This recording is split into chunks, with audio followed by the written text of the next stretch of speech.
I think that was probably, I don't know, I want to say like around 2015, 2014, somewhere around there. Mm-hmm. But during that time, my family started going through a lot of stuff, like mental health. That entered my family's life in 2005, and it escalated. It was a recycled behavior. And then in 2015, I lost my father to suicide, alcoholism, depression. Yeah. And then after that, like I just shut down mentally. I didn't want to record any music. I didn't want to do anything musically. My motivation level was at zero. So I took some time away from it, and I just turned to the bottle. You know what I mean? Like that was the only way that I can cope. Whenever I would just think about things, hit the bottle, drink beer, smoke this, smoke that, whatever. And then there were times where I was suicidal myself. So like, I went through a lot, but like through God, through family, through friends, through music, it allowed me to create this to something special, this glory. And not only that, but to have this message that's behind it, because, I want to say I was writing once I did pick the pen back up and get music back involved into my life. Like I was still writing stuff that wasn't necessarily my story. You know what I mean? Like, and a lot of artists, they always say like, it's hard to find your sound. You know what I mean? Because you think, at least for me, I can only speak for myself, but like you come up and you have your idols and you have your people that you aspire to be. I was listening to Craig David, I was listening to Usher, Chris Brown, all these other people, and the stuff on the radio. I started doing that type of stuff.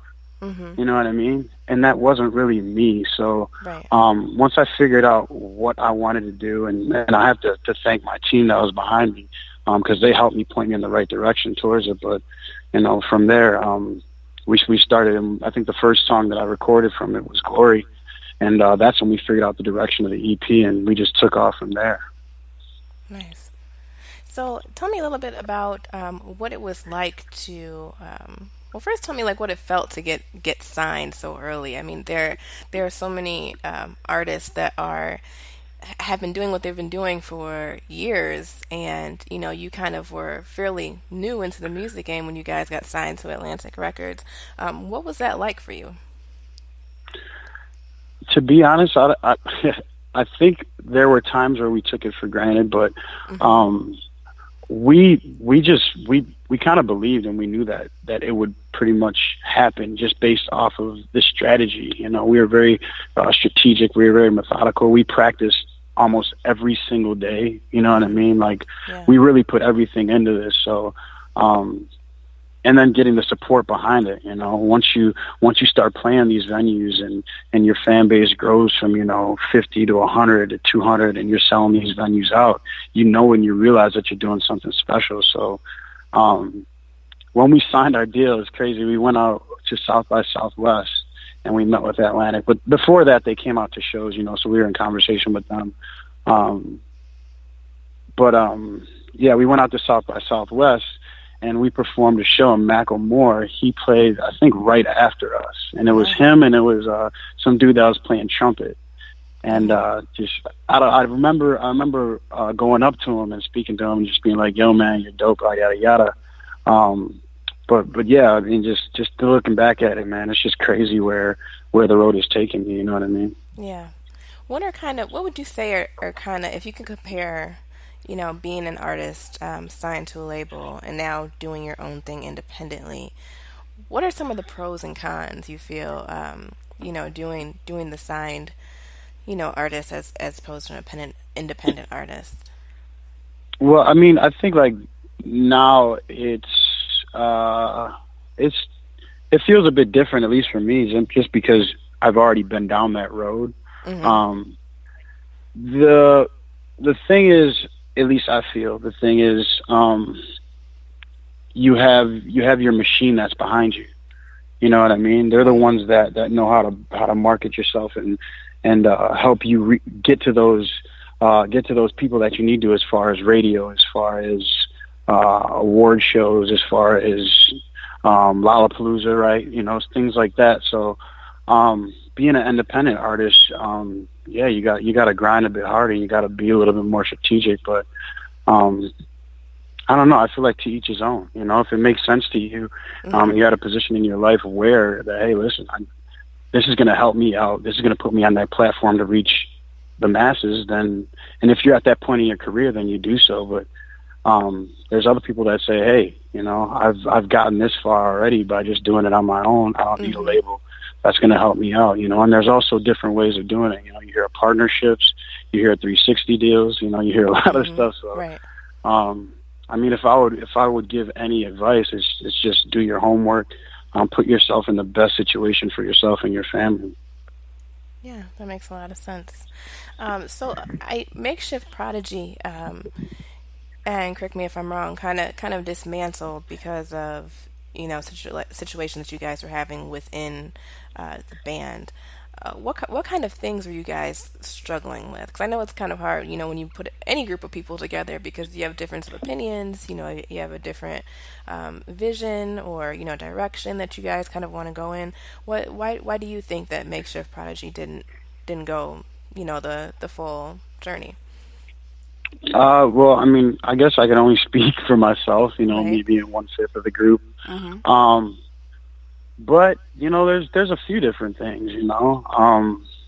Touring is tough. Yeah. Being in a van with 5 other dudes because you got your band and then you got a TM, a tour manager that's with you too, Mm-hmm. and it's just you guys on tour. And I know like everyone thinks like, oh, you're doing it, man. You're out there, you're touring, you're living that life, bro. Right. Blah blah blah blah blah. Yeah, you're doing it, but man, it's a grind. Let me tell you, like there's times where you wake up in the back of a van, you open your eyes and you don't know where you're at, what city you're at, and then you stop at the hotel and then you crash, you wake up, you don't know where you're at, but you got to get back on the road, and then you're back in the van with 5 other dudes, and then you're in another hotel with the same dudes, and you can't get away. You know what I'm saying? Like, Right. there's times where you're like, dude, I just need to get the hell away from me. I need to go out. But where are you going to go because you don't know anyone? You know what I'm saying? So you're looking at your phone and you're seeing your friends out at parties and doing all this other stuff. And if you got girlfriends, you're missing them on the road. So that's the tough part about it. But I mean, also the good part is you're in a different city. You're playing for people that you never met. You're putting smiles on their faces. Mm-hmm. So yeah, that's some of it. But going back to why we departed. I don't know, man. Sometimes things fizzled out, Right. because of that. Just because I feel like there was a point to where us and the label, wasn't getting along too well as far as what we thought that they should do for us and what they thought that we should do for them. You know what I mean? So it was a few different things, Yeah. But I'm super grateful for the opportunity, man. I still love all of those guys. I'm in conversation with all of them. I'm actually on the 29th. Mm-hmm. There's a locals night at HVAC Pub in Wrigley. So Chicago, if you're around, come out to that. But lead singer of Makeshift is the one that's promoting that. So yeah, I mean, I still love those dudes, man. They're my brothers forever. God, that's what's up. So, at what point did you know that you could do this on your own? Like, you had previously had, found success and, signing with a label and being a tour all over, but you had, people to your left and to your right, stepping out there by yourself to say, not only am I going to do this independent of a label, I'm going to do this all by myself. It's all on me. What made you feel like that was the time to do that? Well, I mean, once we were kind of going through our differences with the band, I was also working with some local producers out of Chicago as far as like EDM, electro dance music goes. But I recorded this one song called Man for the Night with this group called Rolettes on the Run, and that kind of took off locally. I mean, I was going in clubs and venues, and they're sitting there playing my song back and forth. So I think that was a point where I realized that, hey, listen, maybe you can, start working on your own stuff and start recording your own music. I always knew that I wanted to eventually get back into where I first started recording, which is, your R&B pop soul type music. When I was 15, that was like the first song that I recorded. It was in that R&B lane. So I knew eventually I was going to get back into doing that. But yeah, as far as the one that really opened my eyes was definitely Robots on the Run, Man for the Night. Okay. So fast forward a little bit, and you now have been working on your first EP as a solo artist, and we're gonna play a couple of songs for you guys listening. You know, Yeah, for the some EP, exclusive stuff. some exclusive, and that's coming out this fall, correct? Yeah, we're still working on the release date. Okay. Man, it's been 2 years in the making, so we just really want to take our time with this and make sure that it's put out the right way. I just got done doing a second day a video shoot for Glory, so we want to try to put together some sort of package, or at least have everything timed out and methodically released. So. I don't want to give out a date. I could say end of October, maybe November-ish. Okay. But yeah, it'll definitely be here soon. The EP is done. You know, we're just working and waiting on a couple more things. Cool. So let's take a listen to one of the songs off of Glory. Which one do you want to listen to? Let's play Bring Me Down. Let's give them something new, something that they haven't heard. Cool. Okay. So then tell us a little bit about Bring Me Down. What's the song about? You know, tell me a little bit about the production of the song. Bring Me Down. I guess it really it's talking about, you know, through whatever you're going through in life. Don't let anyone else affect you and put you in a state to where you're staying down, you know. Like I was saying before, you're going to fall. There's times we all fall, but it's a matter of persevering. It's a matter of getting back up.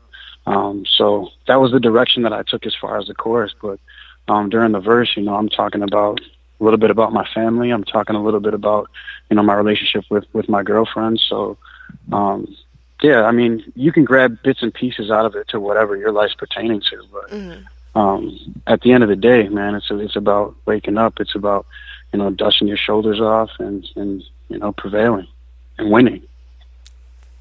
Dope. All right, well, let's take a listen to it. We'll take a listen to "Bring Me Down" off of Brandon Fox's forthcoming EP, and we'll be right back after that. So stay tuned with us. See you shortly. Here's "Bring Me Down." Yeah, love. Brandon Fox. What's up, y'all? I go by the name of Reg Young, and you're rocking with my girl CB on Support the Dope Radio.